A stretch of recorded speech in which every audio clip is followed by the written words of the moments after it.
collection of documented furniture by Chippendale. And that has been open to the public about 3-4 years ago. Yeah.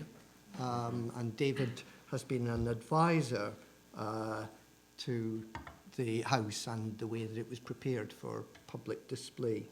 Now, David belongs to a tradition in Britain which is rather alien to the Bard Graduate Centre in some respects. He is close to the tradition of furniture history, and indeed David, while he was a lecturer and senior lecturer in the history of furniture at the University of St Andrews, he was very active in the Furniture History Society, which is actually rather different from the Design History Society.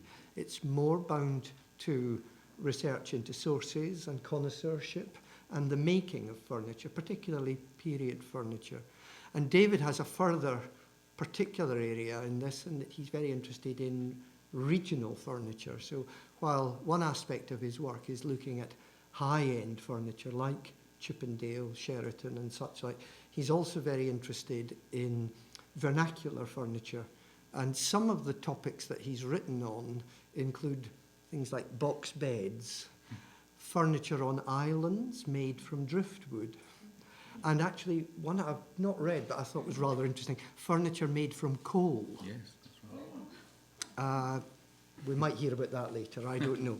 But today he's going to be talking about one of the, well, perhaps the most famous area in Scottish furniture and interiors, that of Charles Rennie Mackintosh, which he will be relating in part, at least, to Robert Lorimer. And Lorimer is less well known outside of Britain than Mackintosh. In fact, who has heard of Robert Lorimer in this room? Yeah? That's quite interesting. Interesting that one or two have heard of him. But as I say, this is going to be, as he said, debunking some of the myths in relation to Charles Rennie Mackintosh and his furniture. So I'm going to hand over now to David, who will take us through some of this. Thank you very much, Paul. David. Thank you. Like a politician taking my coat on. I'm warm.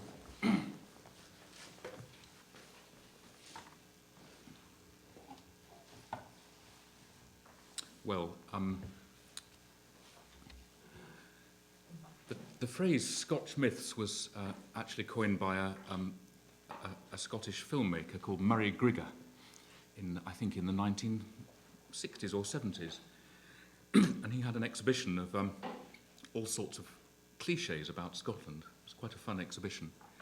And I thought it would be a good title to apply to maybe two furniture makers who have been the subject of cliche.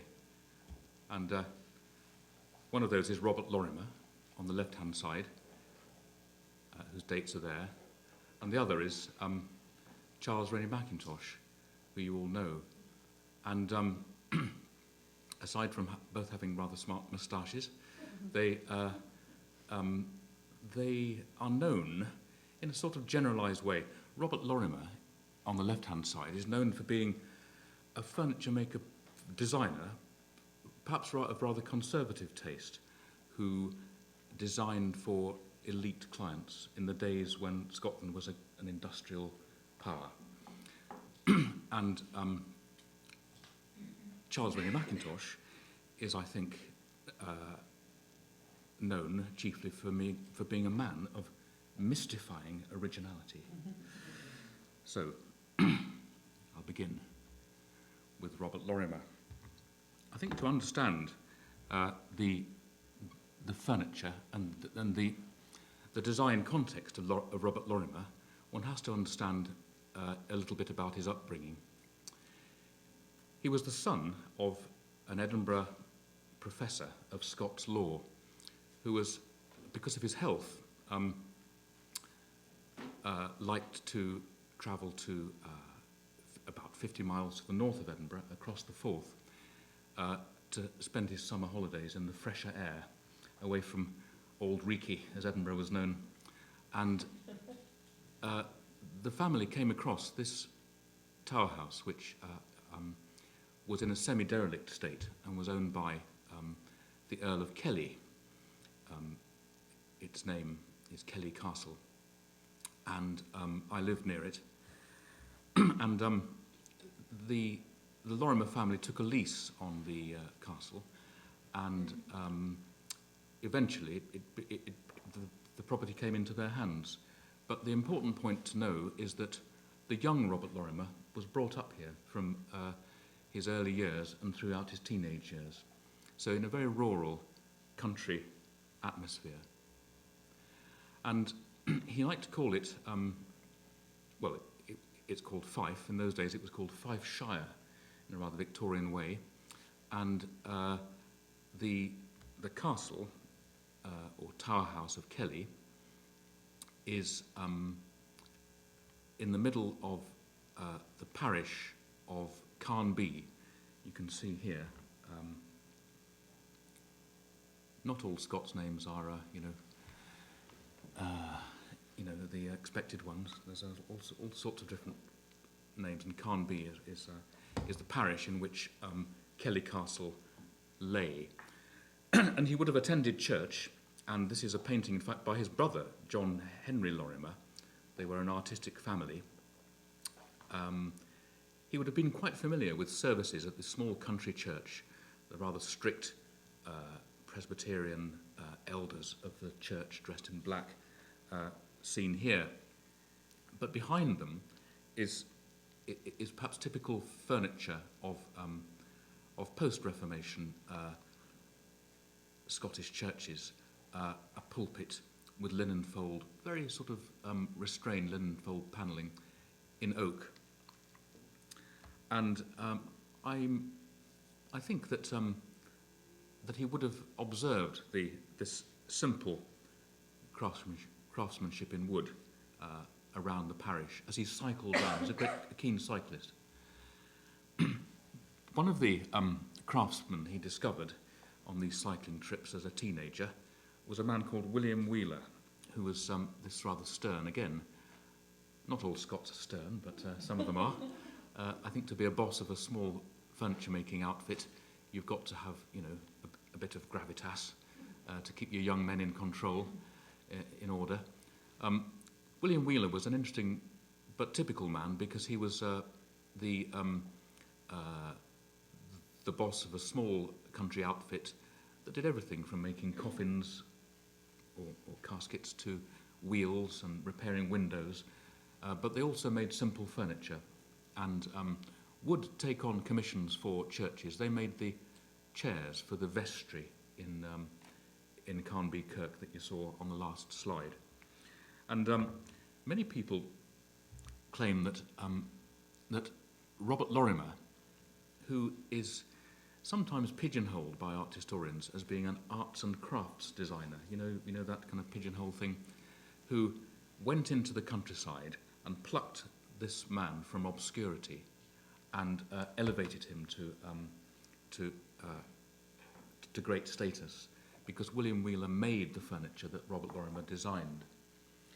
But I would argue that, in fact, it was William Wheeler who taught Robert Lorimer. We see him depicted by his brother, John Henry, in this sketch of 1885, carving. And I would like to think that he was actually inspired by the rural crafts that he came across in the village of Arncroach. There's another good name for you. Arncroach. It sounds like a noise that you make when you've got a very bad cold. But he spent a lot of time in Wheeler's workshop. When Robert Lorimer launched himself into designing commissioned furniture, his first attempts were not to produce original designs, but to copy what was around him. And this is one of his earliest, well, not earliest, but one of his early ventures into furniture for local clients. The Earl of Crawford and Balcarres, who was and I think the family still are, the oldest peerage in Scotland, the Earl at that time was the 27th Earl, lived at Balcarres an estate not too far from Kelly. And in their feudal way, they wanted a set of chairs for their rent room. You know, I don't know if it happens in New York, but when you pay your rent, you take your wad of cash to the landlord and you hand it to him in an envelope in a rather bare room with a table and chairs. So these chairs were designed for the rent room in the estate office of Balcarres. A suitably intimidating environment that also reflected the ancient pedigree of the family. And on the subject of ancient pedigree, Lorimer based these chairs almost exactly on an old Scottish type. And that type is known by the French name of Caqueteurs, Caqueteuse. Now, it has a French name, which means from the verb to chatter. And this can be seen as rather an unfortunate name, because it was given to the type by antique dealers. So many of the terms that we use as furniture historians were given by antique dealers, and, you know, farthingale chair, this kind of thing. The first instance, I think, of Caqueteurs being related to this Scottish type is about 1890 in the Cabinetmaker magazine. But we're stuck with it, so, you know, it's part of our vocabulary now. The characteristics of a Scottish Caqueteurs chair is that the back is usually rather narrow. The seat flares out.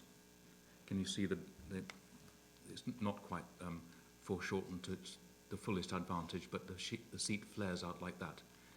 And the back is relatively narrow in comparison with the front.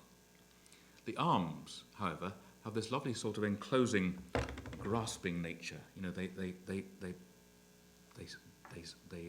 curve out to grasp the sitter. That, in conjunction with a decorated back and cresting, is your simple Caqueteurs chair in a nutshell, hopefully. Now, these chairs were not, as museums say, you know, you often see that you know, people say these chairs are reserved only for very important people, or they're like thrones. They were, in fact, a domestic type which you would find in reasonably prosperous households like Kelly Castle, in some numbers, and but you'd also find them in small official contexts. And the system of local government in Scotland at that time was that there were parishes and there were boroughs, local boroughs, towns that had been granted a trading right by King David I, I think, in the 12th century, and they were governed by councillors, known in Scotland as bailies, and these bailies had a certain official status, and they sat in chairs like this. This is one of them which survives from 1618 from a little village town called St Monans, again quite near where I live. Now, a disaster befell local government in 1974 when it was decided to reorganise local government, and the then London government abolished the boroughs. And the result was that, I think Edward Heath was the Prime Minister then, the result was that a lot of this furniture was thrown away or sold. It's a classic example of how politicians don't think about furniture. They don't think about the repercussions. These chairs, from a group of 6, happened to have been rescued, but you know, I've searched for them to try and build up a regional picture of patterns of Caqueteurs chairs, and I found them under school stages, you know, used for plays and things like that, or in hotels and so on. Anyway, what Lorimer got Wheeler to do was to produce a facsimile of the St Monans Caqueteurs chair for the Balcarres estate office, and you can see the through-pegged detail there of the arm, which is classic Scottish East Coast Caqueteurs construction. He didn't pretend that these were ancient chairs, displaying the date 1904, the date of manufacture, on the back, but he did include the whole vocabulary which was regionally specific. The inclusion of this feature, scrolls put down on a central plinth, is indigenous to the whole of the East Coast, from Aberdeen down to Edinburgh. But these little features, these sort of rather stylised, stiff palmettes, angled at 45 degrees, are a reasonably good and accurate diagnostic signifier that it's a fife chair. But the thing that Lorimer was really interested in was materials, and when you look at the back of this chair, you'll see that the grain of the wood is very prominently displayed. These are the medullary rays of the oak, which is local timber, and it's quite interesting that there are very local preferences in woods. English makers of the 17th century and later preferred straight, consistently grained wood that displayed no distortion or crookedness. In Scotland, however, this was a prized quality, and it even had a name. It's known in Scots as the chamf, C-H-A-M-F, which comes from the French, I think, champ-levé, raised enamel, because these medullary rays are slightly swollen, or can be slightly swollen, to give a relief effect. But whatever, it's used here, I think, for decorative effect, and was by Scots cabinet makers. These words, by the way, are words that you won't find in the dictionary. There's a whole lot of Scots cabinet makers' language which is you don't know it until you speak to people, or you find it in bills or correspondence, things like that. As the years rolled by, goodness me, I feel like John Betjeman or something, sort of talking about another artist, so-and-so, but I'm just trying to sort of give here a little indication of how the caqueteur's form lingered as furniture design changed over the 18th century. And I hope you can see here that this chair, which I rescued from an abandoned cottage, and which is made of ash, with a piece of Wellington boot to keep it steady on the uneven earth floor of the cottage, retains the caqueteur's form. Can you see those arms and arm supports and the proportions of it? But it has a back with banisters. Whatever comes next, I don't know. Yes. So I think this is a combination of two types. The caqueteurs and a type that emerged at some point in the 18th century, which the cabinet makers in Scotland know as a brander. A brander simply being a grid, usually a metal, made by metalsmiths. A brander was something produced by your local smithy or blacksmiths as a metal grid for cooking food, or it could be a wooden grid put on a harbour wall to stop the fishing boats from damaging the wall and themselves. And it's a term which was in current usage. And this is a brander back chair, a nice, simple, plain one of 1788. This was made for a church vestry, this time in Biggar, which is in the Borders, which shows, I think, the brander back form. It's interesting that this is made what was called in the white. There's no, it's made of ash, untreated, and has remained so because it was a chair used in a church. There was no particular need to finish the wood. The brander back chair, however, occupies a very important part, I think, in Scottish material culture, and it can be seen from the mid-1770s in occasional depictions of interiors. One of the most observant of these artists who did depict interiors was a profoundly deaf artist called Walter Geekie from Edinburgh, who was peripatetic. He travelled around a sort of a 40 to 50 mile radius of Edinburgh, came into Fife, recording the interiors of small houses. And you can see here a Branderback chair and another one there. But you can also see that the occupants of the house had a choice. They could choose in the 18th century or the early 19th century, when wanting to buy fashionable chairs, because small houses were also fashionable people, as well as the owners of large houses, they could choose whether to have a derivative of Chippendale chair, which that is, or a Branderback, for instance. I'll very briefly say that that the derivatives of Chippendale chairs were very, very common in Scotland, made out of native woods. This lecture isn't about Chippendale, but Thomas Chippendale, who was a Yorkshireman, was supported financially by Scots businessmen.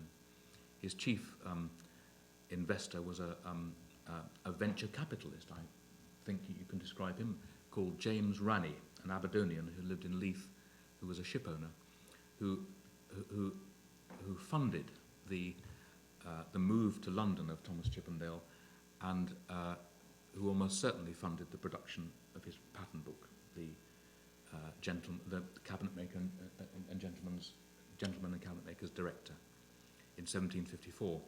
And if you analyse the subscribers to that book, 25% are Scots. Now, if you think about the population of England as opposed to Scotland, there's a huge imbalance. The present population, I think, is 5 or 6 million. Scotland, England approaching 60 million. So the fact that 25% of the subscribers were in Scotland shows the imbalance, if you like, or the interest in Scotland in Chippendale. And the copies of the Director, because there's a relatively large number, penetrated into the local cabinet maker's workshop. So what you find is lots of simple Chippendale chairs, called country Chippendale by many antique dealers, in Scottish houses. I think you're as likely to find a Chippendale influenced chair in a croft as you are in a castle in Scotland. And there are local patterns. This particular one, I won't go on about this, but I am doing, aren't I? The cresting of that is inspired not by a Chippendale pattern, but by a cabinet maker's tool.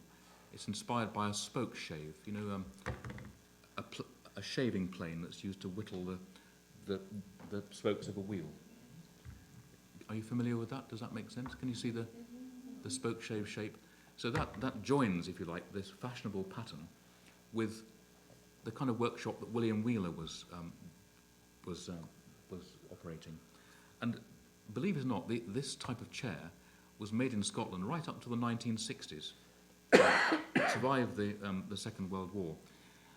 It has suffered because Scotland has been sucked dry of these that were once popular in the antiques trade, and they're now scattered all over the world. They're called country Chippendale, but in ash, in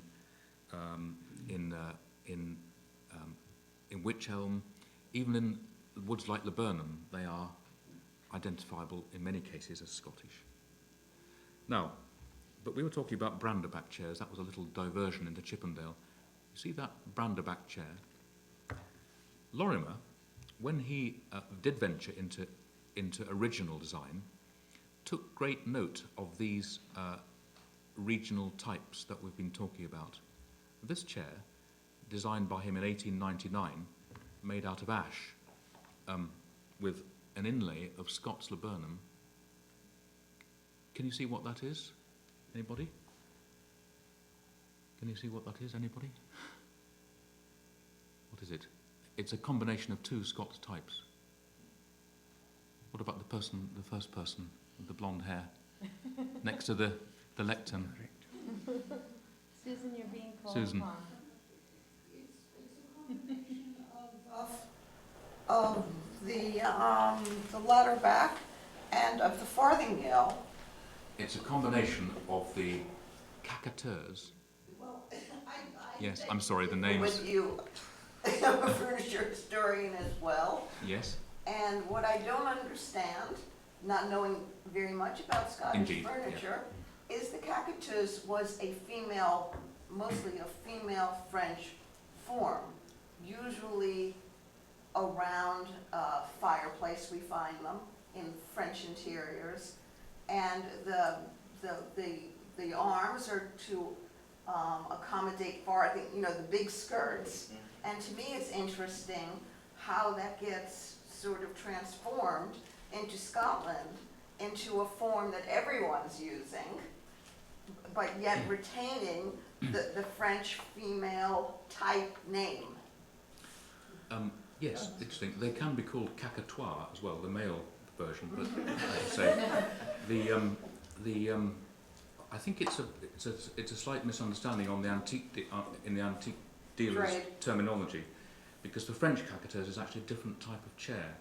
There is you're quite right. There is the name cacateurs exists in France prior to this, but I hope you might see the link between the shape of the back and the arms of that chair. The trapezoidal seat. Indeed, trapezoidal, wonderful, yes.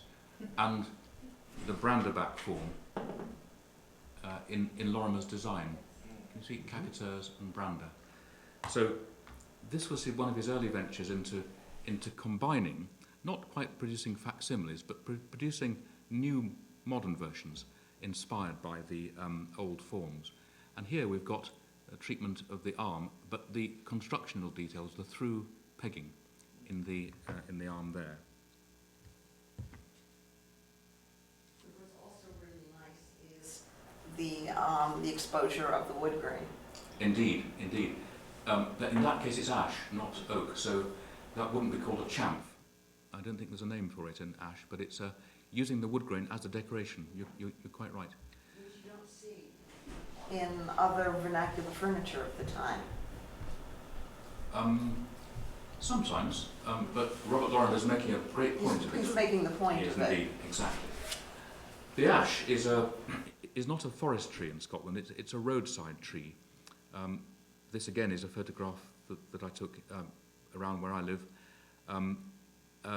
Rapidly disappearing because people don't plant trees at roadsides anymore, but it was used by farmers to make all sorts of things like fencing, tool handles, and also furniture.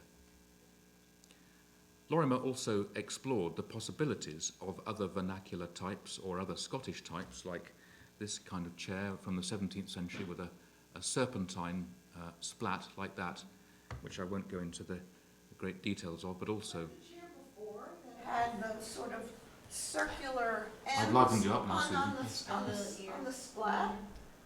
Yeah. What do you think that was a ref? Do you think that's Sorry. No. sorry? Yeah. One more, Yeah. up on top. It's almost like a I don't know what, a Gothic curl, or is there little scroll. Yeah. Is there something particular to Scotland where that comes out of I think the scroll is a general in general? feature, yeah. And also the indentation, I don't know if it's inlay of the back. It is, yes. Is that something particular to Scotland? or- No, that's Lorimer's addition of decoration. That's a Lormer touch. It is, indeed. Yeah. So he's elaborating, embellishing forms that he's observing.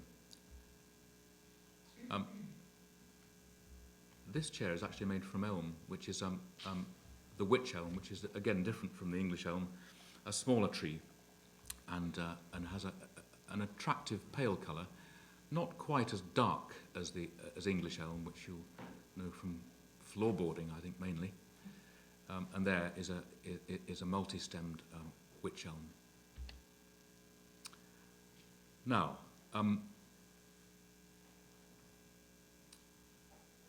fashionable styles were, apart from Chippendale, were reflected in ordinary furniture in smaller houses, farmhouses and the like in Scotland.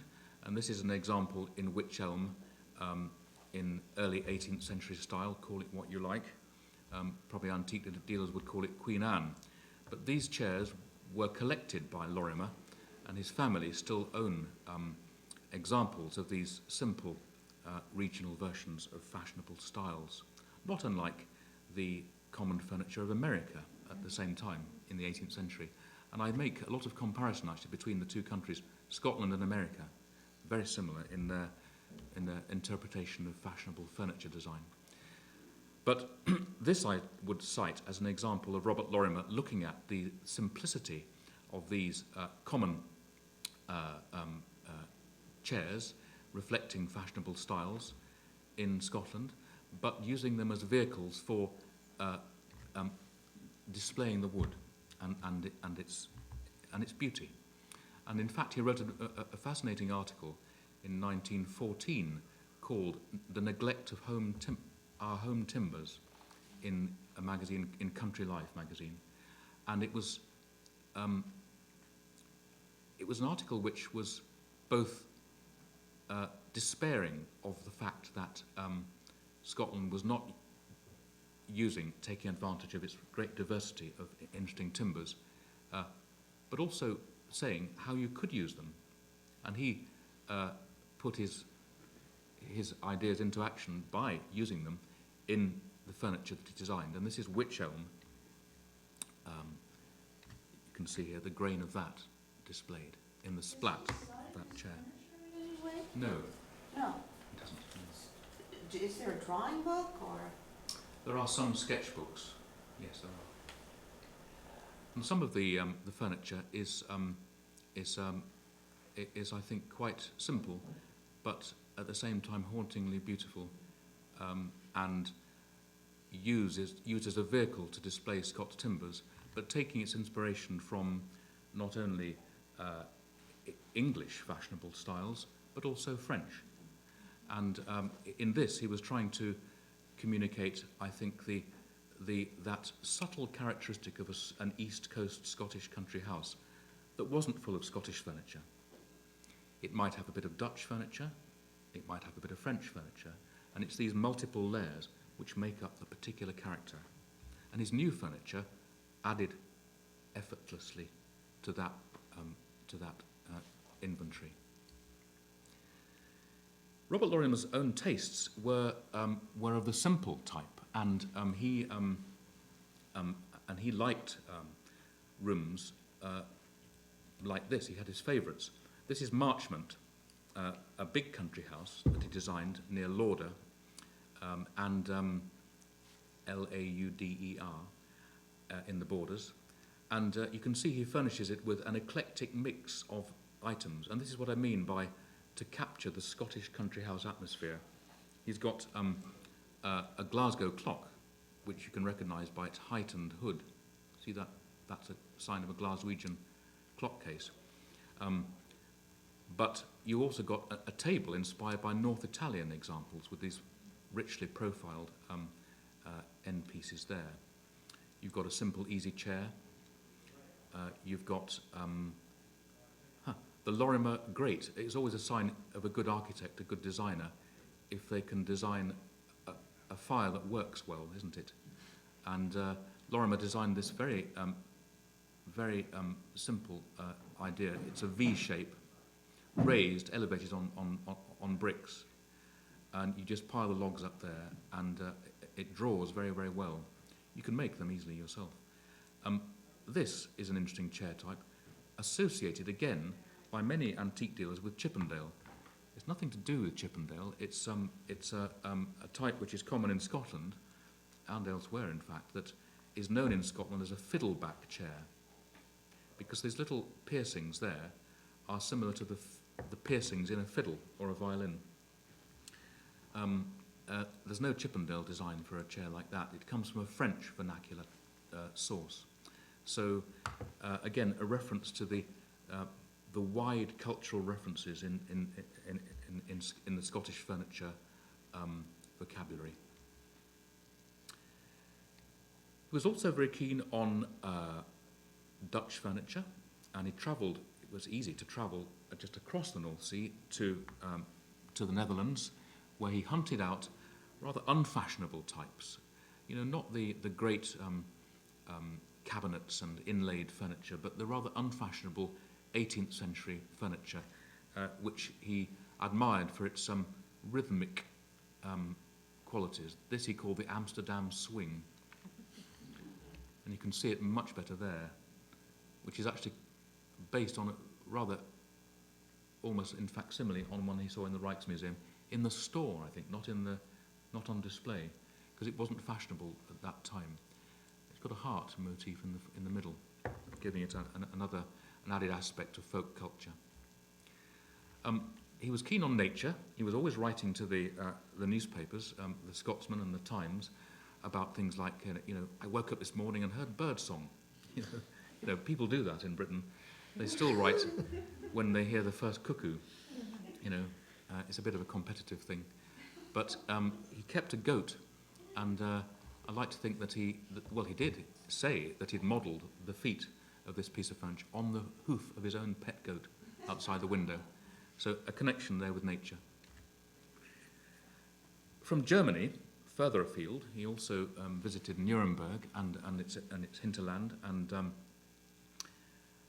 I think he saw German Gothic furniture, which may or may not have inspired him to include details like this: the slow turn on a lathe that is turned slowly produces a languid spiral, and one that's turned fast produces a tight one. But he used this, deployed it a lot on his own furniture.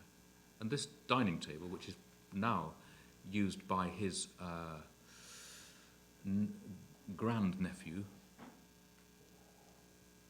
David Lorimer, who lives in Fife. Robert Lorimer said of this, "Bacon and eggs taste very good off this table." Not a furniture historian's comment, really, is it? But interesting that he used it. And it was deployed as a type in many of his urban commissions. This is for, I think, Mr. Finlay, the proprietor of the Scotsman, 1910. Using also Germanic techniques to join the flat plates of wood on the top. You could speculate that there are all sorts of sources, maybe, for this slow turn, including the rather mysterious Rosslyn Chapel, which Dan Brown made famous in his book of what's called the Da Vinci Code. Let's not go there. Let's not go there. Well, but some people do. This is the trouble, you see, with furniture. Let's not go there.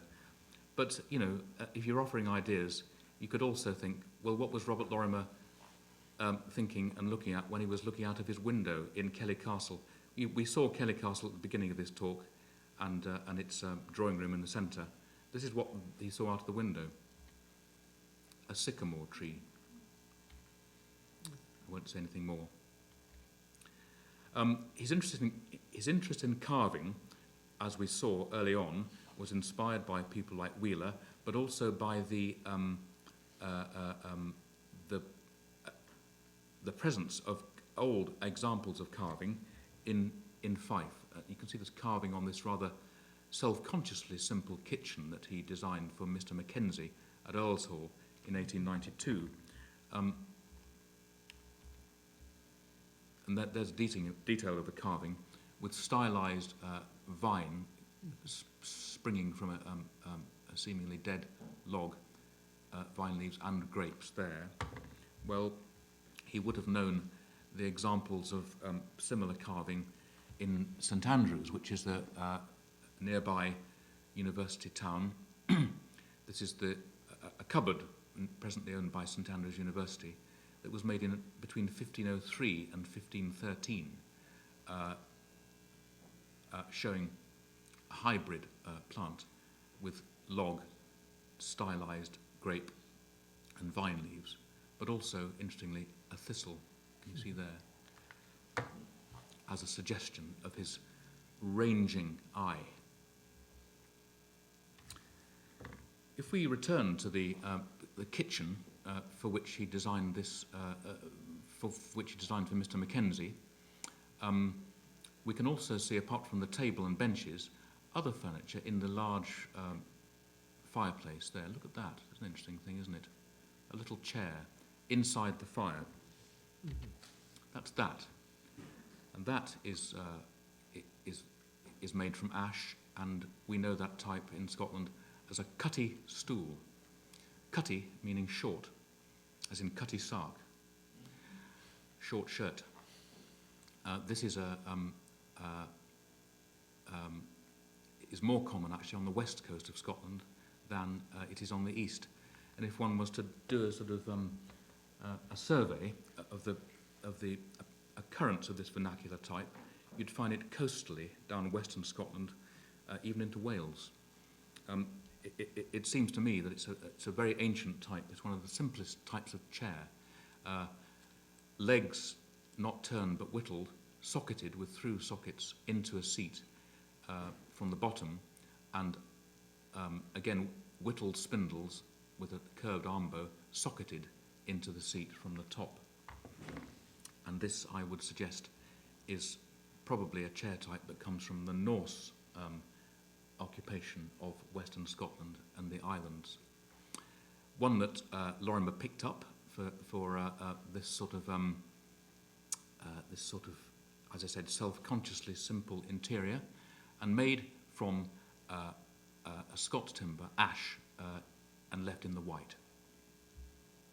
And there is an early example of a Kutty Stool. Okay. Does anybody want to ask a question or have a little bite of your sandwich? Or I noticed that all the furniture is in one. Is it all in this house, Earl's Hall? No. No. That was made for Earl's Hall. Okay. But the backdrop looks. The backdrop. I photographed all these in Kelly. Oh, Yeah, okay. yeah. And how much Lorimer furniture is there that you know about? I know, I'm sure things are coming up every day, but... Yeah, there's quite a lot of Earl's Hall, Lorimer furniture on the open market. Mhm. Yeah, there is, because the families for whom he made furniture, from time to time sell their houses and sell the furniture. Yeah, and also he made furniture for individuals, which has gone into the antiques So did he market. have a production studio, or do we know anything about how these things are made? Well, in his early days, he employed a local cabinet maker called William Wheeler Right. to make his furniture. And then, as his designs proliferated, he employed Edinburgh cabinet makers, names such as Whittack and Reed, Mhm. and I think even Scott Morton, to make his furniture. Yeah. So there's I couldn't say exactly, Susan, how many. So in this response, so they're all commissioned pieces in that sense? The ones I've mentioned have been commissioned, but he also designed furniture for his own use and made it. He designed furniture for friends, and also he did one-off. Yeah, but he didn't have a shop where you could buy his furniture. And no catalog, no advertising, No, all word of mouth? yes. So this was a commissioned piece, this chair. Yes, it was. Yeah. Can I ask you, I mean, you mentioned this term regionally specific. Yes. You talk a lot about regionalism. And were they, back in the day, express this idea of regionalism, and were they proud of the furniture belonging to a certain region? Was there like competition between the regions? Was it something that we talk about in the contemporary moment when the furniture was made, or is it some kind of a connoissorial way to distinguish between types and styles? That's a very interesting question. I think that as far as general types of furniture were concerned, I think that there was a revival of, a small revival of Scottish types such as the cacateurs that we mentioned earlier on. And that was a conscious revival, and there was a pride in that being a Scottish type. But as far as further regional specificity Yeah. is concerned, I don't think that people were aware of, you know, that this is a North East 5 chair or this is a Berwickshire I see. chair. We have become interested in that. Mm-hmm. And Lorimer was himself, in his private mind, he could distinguish between something from one region and another, I see. but his public, I don't think, were educated in that. So we cannot tie to some form of Scottish nationalism Well, I think or waves of nationalism. one can tie it Yeah. to a wave of nationalism in general type. Yeah. Mhm. Yeah. Do you think he saw himself as part of the arts and crafts movement? But we don't know. It's a very interesting question. He did exhibit at the Arts and Crafts Society, He did. but he was rather disdaining of the arts and crafts movement, and he tried it and then went elsewhere. Yeah. I think he thought they were a bit goody-goody. Well, That's they're a me. bit utopian. Yeah. Yeah. I just ask a question Yeah. about the regionalism a little bit further, and also I'm about... glad there are so many questions. We've not even got to Mackintosh yet. No. Yeah, there's no Mackintosh, right? But also the question of wood grain, because this is something that I'm very familiar with from late 19th century German furniture, Yeah. and also very conscious regionalism that the public would have understood and recognized. Well, it funnels. You see, Scotland is a hidden country. It's a hidden culture, and it is very rarely acknowledged or even investigated by people outside.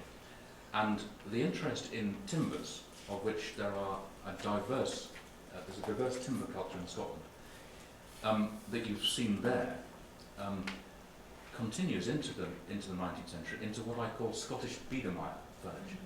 And it wasn't called that, but with the increase in bourgeois culture, particularly in Edinburgh, which was one of the fastest growing bourgeois cultures, in the early 19th century, one gets this continued interest in the beauty of wood. And some people like to stereotype it by saying, you know, this is sober Scottish design. There's no carving, but the beauty is in the wood. So that's my answer to that question. And you know, if you looked at Chinese hardwood furniture, which is, coming in vast amounts at this time, Lorimer did towards it. He died, unfortunately, quite early, but he was just beginning to be interested in Chinese furniture. Yes, so I interesting. think the aesthetic would really appeal to Yeah, him. yeah.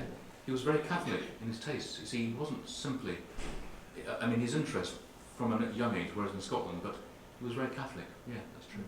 Interested in it. Anyway, I better... We have 1,000 more questions for you. Yeah. So you better go on. I'm glad.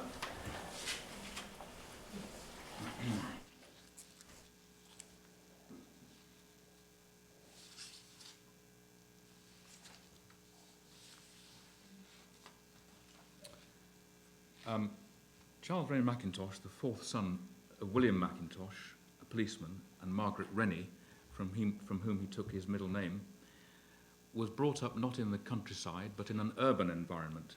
And this isn't the exact house, but this shows the type of area in which Mackintosh was brought up in urban Glasgow, the biggest city in Scotland.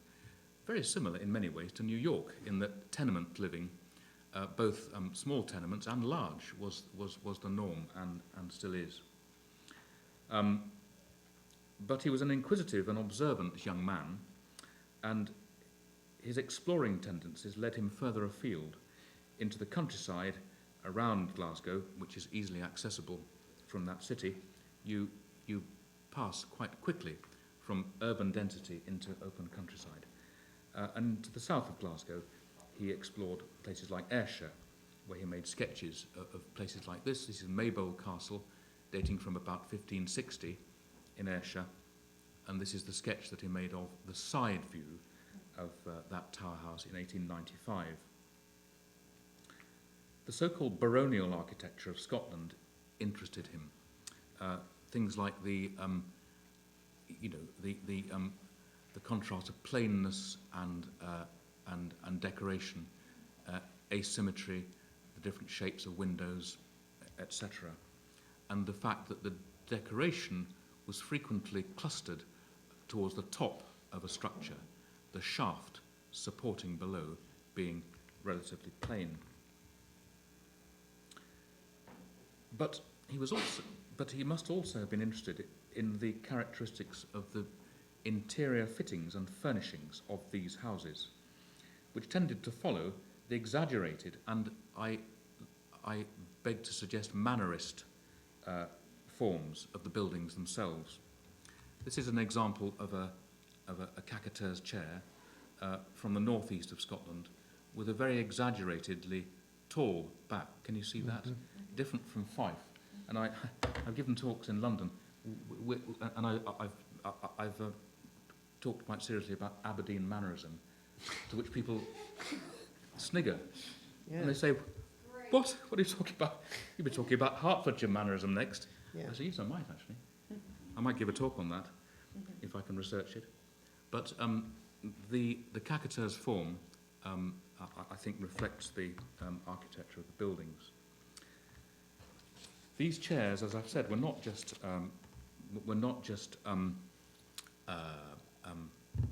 ceremonial, but they were also domestic in use in tower houses. But they weren't the only type. The furniture culture of Scotland is very diverse and receptive to many different cultural influences. And if we look around, there are, in different areas, different sorts of cultural traditions entirely differing from one another. This, for instance, is a Caithness chair, constructed in a very unusual way of rungs. Caithness is one of the northern counties, Thurso and Wick being the principal towns. It's beyond the Highlands, This is a Sutherland chair, a neighbouring county to Caithness, and it's constructed in a way that it is an almost revolutionary way of making a chair. You see, it's made from right-angled side pieces like that. One finds this manner of making a chair in northern Scotland, in Northern Ireland, and in Romania. Why? One wonders. It's an ancient way of making a chair, but it represents the diversity of I think, the vernacular furniture making tradition, and also the importance of simple geometric forms in Scottish chair making. There are several ladder-back traditions in the vernacular canon. Perhaps one of the strongest is in the Angus Glens to the north of Dundee, Glen Isla, Glen Prosen and Glen Esk. This is a chair from Glen Esk, about 1850, and it's a five-rail, simple ladder-back chair. It's actually made, this one, in Scots Laburnum, interestingly, one of the timbers I hadn't talked about so far. Scots Laburnum, Laburnum alpinum, was a timber originally used for the manufacture of bagpipes. It's got very good acoustic qualities, and it was used for the chanters, do you know what I mean, of a bagpipe. It's a very dark timber, laburnum, but it grows into a large tree, sometimes up to 60 feet in height. The other laburnum, the ornamental laburnum, which is more common today, Laburnum anagyroides, is a small ornamental tree from which you can't make furniture. You can't get big enough bits of it. We are living in an age of globalisation, and if you went to a garden centre, even in Edinburgh, and asked for a Scots laburnum, they would turn you away or think you were asking a silly question, or they'd try and fob you off with a little ornamental laburnum. So Scots laburnum is not grown anymore, but as you can see, it's a timber that existed in the vernacular repertoire when Mackintosh was a young man. And he was also aware, one must realise, of, he couldn't not be aware of the types we've already looked at, such as the branderback. The branderback was such a part of popular culture that it was chosen by the illustrators of Robert Burns. Robert Burns' poetry. This happens to be an early 19th century version, but the whole idea of couthiness. Do you understand that word? Couthiness, couthi, homey. the sort of the typical furniture of the people, to illustrate the cottager's Saturday night. The artist here shows a brander-back chair, or two in fact, in prominent position. People would understand this as the furniture of the common people in the same way as they would connect with the vernacular language of Burns's poetry. So dialect in furniture is as important as dialect in language and poetry. I don't know what comes next. Oh, that's right. Pub furniture, that's right. Some of the best examples of the branderback form are to be found in pubs. And unfortunately, this is disappearing on a grand scale. Pubs in the recent past would prefer to dispose of their old furniture and replace it with mock Charles Rennie Mackintosh furniture, and get rid of this wonderful wych elm splayed back, brander back with these little shoulders below, with very, very Scottish legs there, chamfered on two sides. In the Oxford Bar in Edinburgh, I think they've all gone now. But remarkable, sturdy survival of popular culture. Also, I think, we have to think of Scotland as a part of the northern world. I was just talking about that earlier on. Recall in my earlier slide of those little ladderbacks from the northern counties, from Caithness and Sutherland.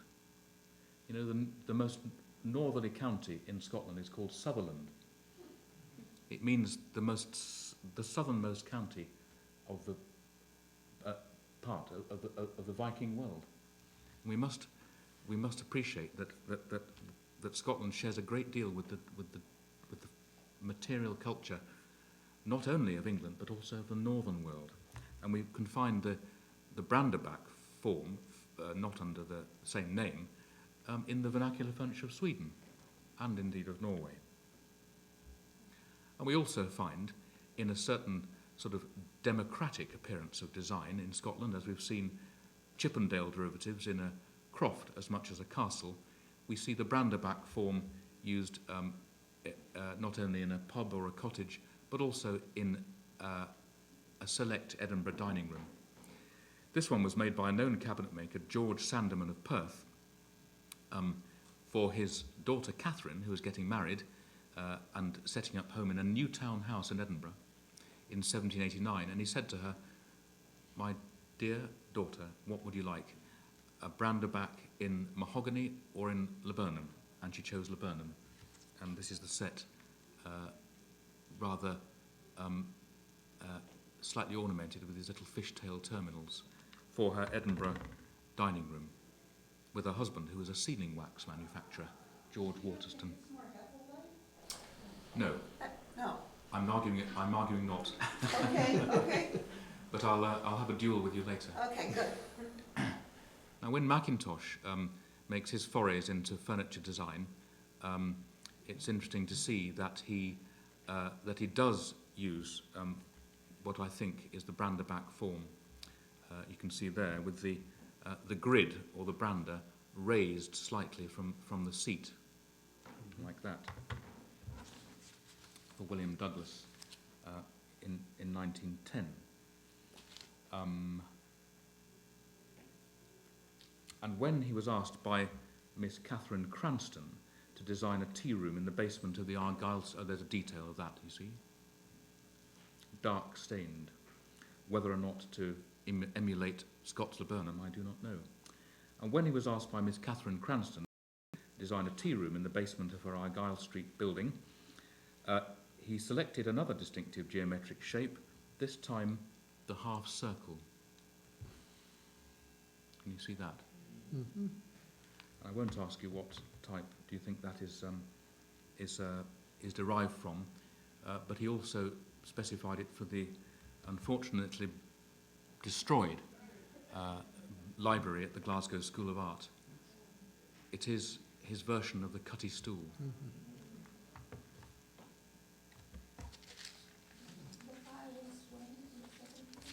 No, it was 2 years ago. Yeah. two years ago. Years ago. Yes.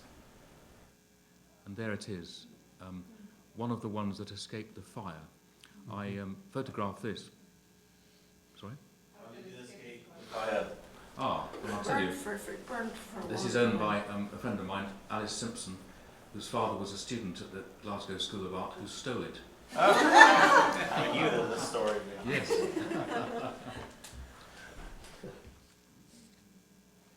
and good for him. And good for him. Can't trust them. No.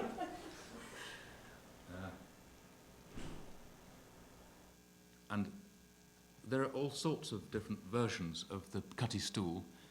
To bring points in this lecture together, I illustrate this, which is a Kutty Stool from Highland, Perthshire, about 1780, which is the Scottish Kutty Stool form with a Chippendale splat. Can you see that? So, this is interesting, isn't it? The sort of the confluence of influences in a country with a very distinct furniture culture. And we go back to the basic form at Strathdon there.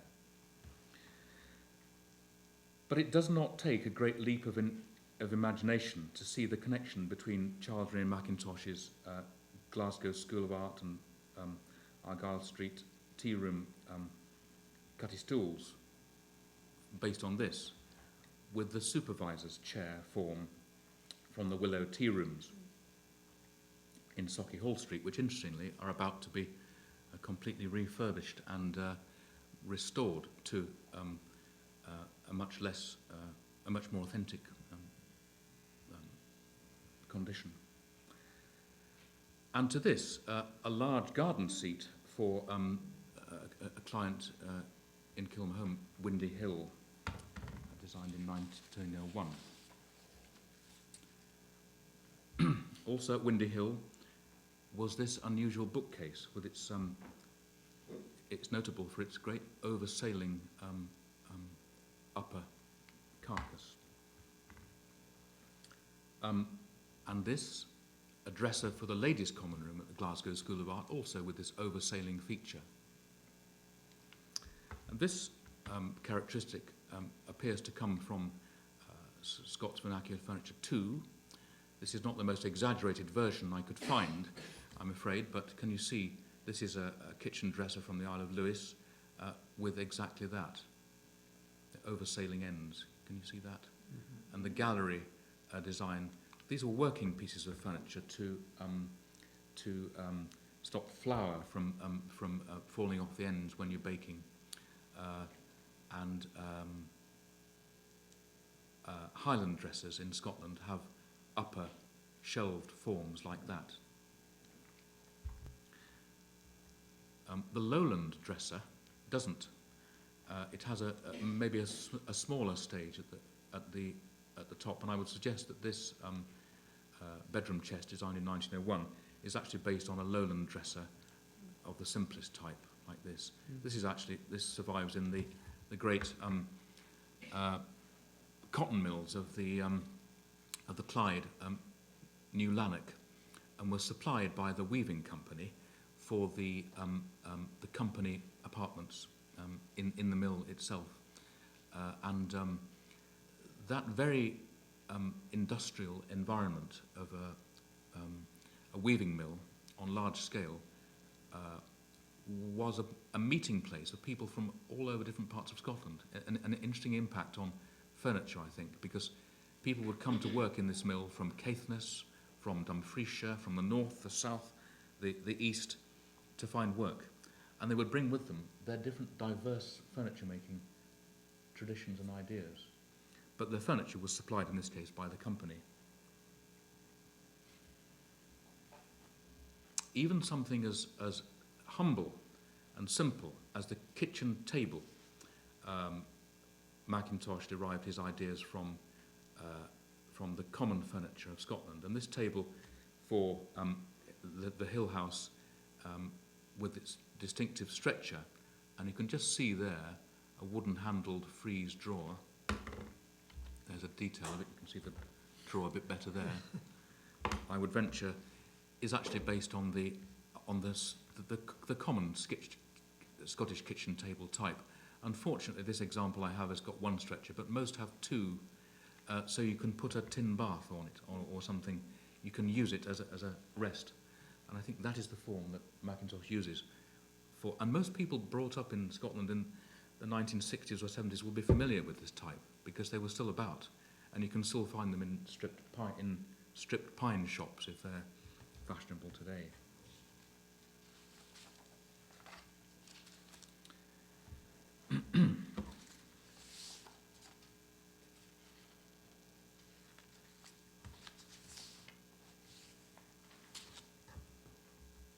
Now,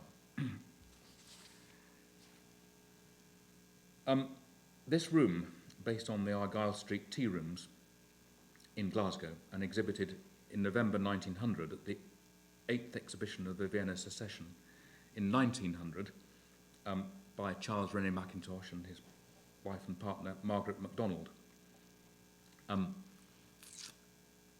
caused a stir. It was furnished with these striking tall-back chairs, which were placed against vertically articulated walls divided by these tapering posts.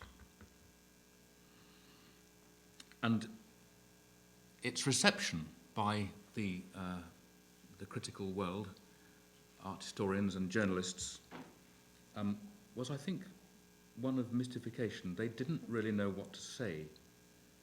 And I've culled a variety of quotations here. Neue Wiener Tagblatt. Among the most striking achievements which modern art has created. Wiener Rundschau. There is a Christ-like mood in this interior. This chair might have belonged to St. Francis of Assisi. Hermann Bahr. This hellish room, no better than a torture chamber. Frank Servais. Magic charms, furniture as fetishes. Ludwig Hevesi. A haunted room, a hobgoblin's closet. In Moscow, in 1902, where this illustration comes from the Russian journal Mir Iskustva, where he exhibited different chair forms. Some of the critics walked out in horror. They were so shocked. They'd never seen furniture like it before. And forms such as the Argyle Street chair invited bewilderment and derision. From this early critics and art historians' base, Mackintosh's furniture has developed a continuing commentary. And the common link, I think, in this commentary is sort of bewilderment. You know, some people think all sorts. You know, you can read numerous publications saying that the imagery in the chair is sexual. References to the unbroken hymen by people like Timothy Neate, Roger Bilcliffe and Thomas Howarth, saying, you know, where does this furniture come from?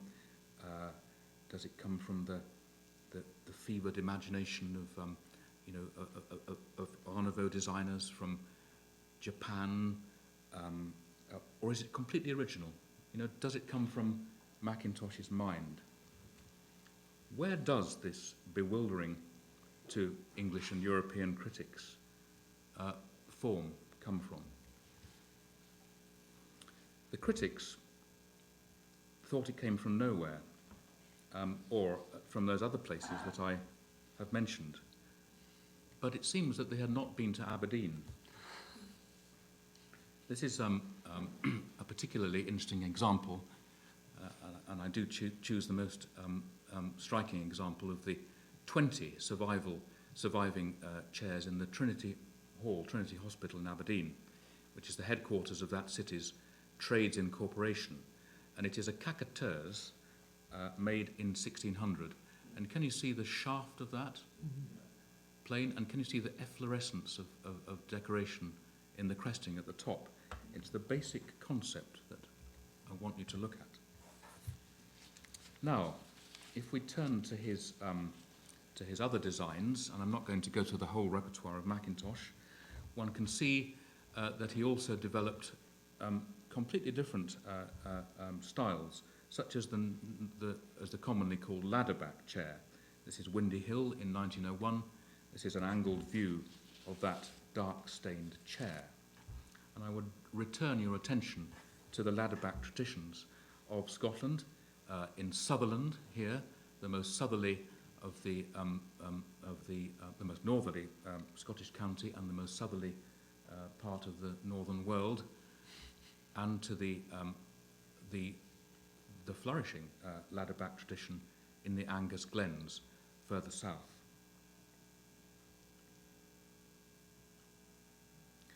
And I would ask you to make a not entirely, again, ridiculous link between those and the combination of the Mannerist form of the tower house or the caqueteur's chair and the ladderback tradition to produce something which looks like this.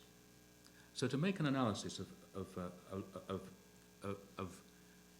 Mackintosh's furniture, one has to look around you in Scotland and notice these forms. Now, I'll just return for a very brief moment to his Kutty Stool, Glasgow School of Art Library, 1909, the stolen chair. And I will ask you to then compare his version with Lorimer's. And I'm not going to talk about it myself, but perhaps you can come to your own conclusions. They were both men interested in the vernacular tradition of their own country and interested in placing it in different contexts and in using the vernacular furniture of Scotland for a modern place. And they were both very aware of these strong traditions, such as the caqueteur's chair. And you can see that Mackintosh used it in all sorts of different guises. This is a chair, I think, for Windy Hill. Again, a simple boarded back version of the trapezoidal seat. Susan, I shall thank you for that description. And one wonders, if they had lived longer, what would they have done with other forms from Scottish vernacular furniture, like that of Orkney, the oat straw-backed icon which is still made today. And there I will conclude. Thank you very much.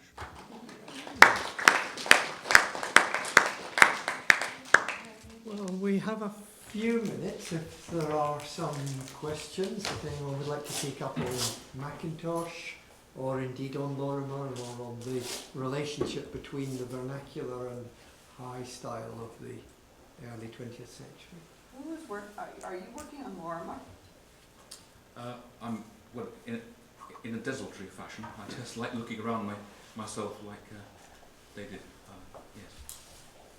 Yes, I am. Well, have you published on him yet? would you like to write a book on Lorimer? This is where it begins. Yeah, I would love to, but I'm a furniture nut. But yeah. Well, you'd have to come to Scotland and spend a few years living there to well, I've already spent some understand time. it. I wrote my master's thesis in Glasgow, so very well then. So you've on got to Whistler. start, yeah. Yeah, So I'm very an good, honorary Glaswegian. Yeah. Well, you know, he's such a man worthy of study in a non-cliched way, trying to escape that. Yes. Can we go back to the Kutty Stool for a second? Yes. Oh, the Which one? comparison between the two chairs. This one. Yeah. So how do they make the backs, the ribs, so to speak, for the back seat? Because it seems like it's kind of a moment in which this type of ribs is possible in terms of production. I mean, how do you produce them, and how do you produce them serially? Well, so that's an interesting question again. you produce them very simply in the early versions by whittling Yeah. a piece of wood using a spoke shape, the tool Right. that I referred to that inspired the cresting wheel of the Right. of the But they're very potted round. version. They're very, very round. Yes, well, I think And it's You see- it's a medieval form. Right, Yes. So basically Indeed. taken from ancient Rome. Right, Indeed. exactly, indeed that's exactly. right. Yes, it's a very very ancient form. Mackintoshes, however, were produced in the city. I think these were produced by a man called David Martin, and I think these are actually turned. Mm. These are They're tapered as well, aren't produced. they? They are Yeah. produced with the use of a lot more machinery than this. That's what I'm trying to get to. Machinery Yeah, and a you're- moment that enables you to Yes. produce this type of Yes. back seats that you didn't have before. And I was wondering if you can, because you were talking throughout the paper more or less about very specific commissions, Yes, relatively small scale. yes.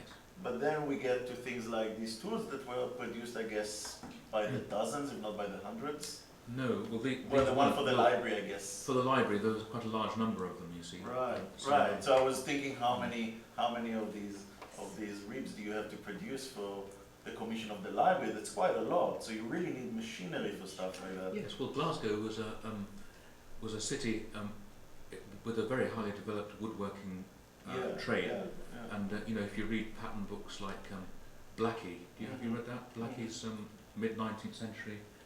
It explains that the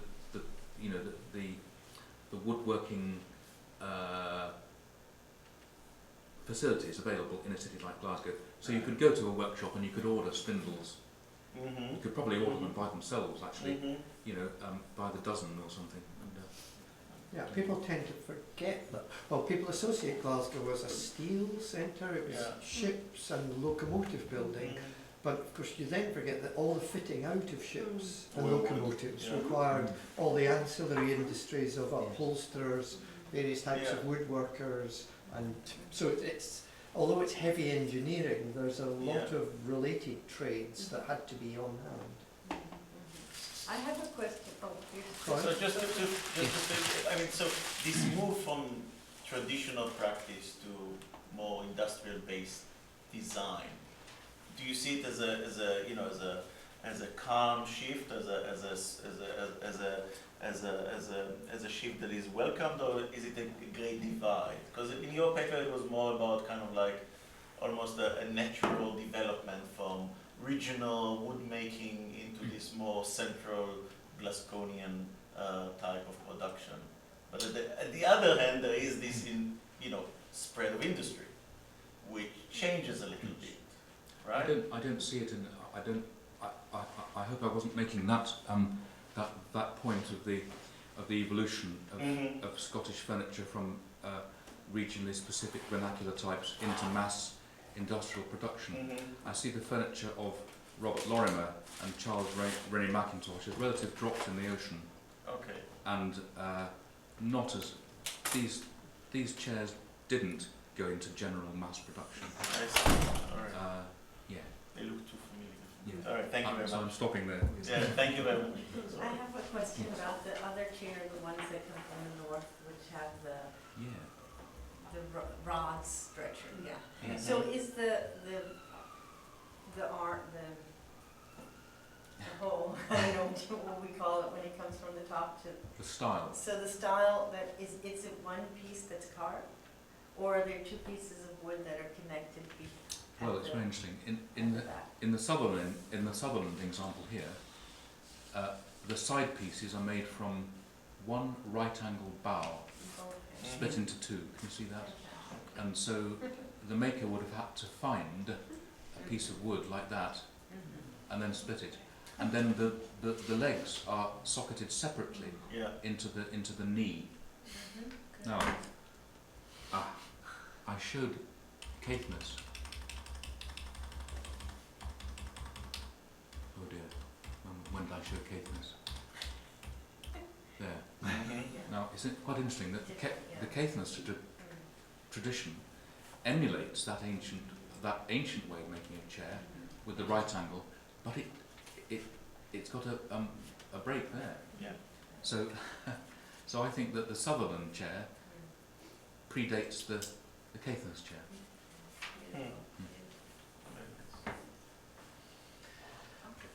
I think we should probably bring this to a close since it's 1:30 now, but I think that indicates, that talk I think indicates something of David Jones' interest, which I didn't refer to earlier, where he has done a lot. This is a rather formidable book from our library, which is really looking at the high-end furniture making in Edinburgh and the Cabinetmakers prizes, but also that relationship to regional and vernacular furniture, which so many people see as quite separate traditions, but which you've brought out as a continuous tradition in which movement upwards and downwards seems to be constant. So if you could all join me in thanking David Jones.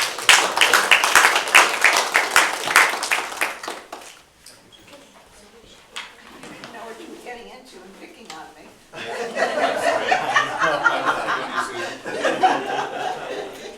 Hello, David.